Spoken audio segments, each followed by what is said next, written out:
Welcome to Burlap Teachers. Enjoy the video. Start by diagnosing the Mazda CX-5 ghost touch issue systematically. With the vehicle parked, turn the ignition off and wait 30 seconds, then restart the infotainment to rule out a transient glitch. Open Settings and check for firmware updates, writing down the current software version before changing anything. Run a touch test across the entire display to map where false touches occur and inspect for moisture, cracks, or pressure points along the bezel and screen edge that could trigger stray inputs.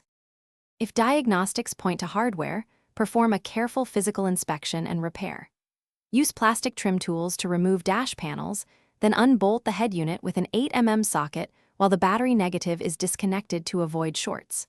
Check and reseat the touchscreen ribbon and ground harness. Ensure connectors are clean and seated fully. If the digitizer is cracked or unresponsive, replace the touchscreen module using OEM parts and Mazda torque specs, and verify 12V power and ground integrity before reassembly. Software fixes can eliminate ghost touch caused by corrupted settings or firmware. Backup presets and paired devices, then perform a factory reset and reinstall the latest firmware from Mazda, following the manufacturer instructions step by step.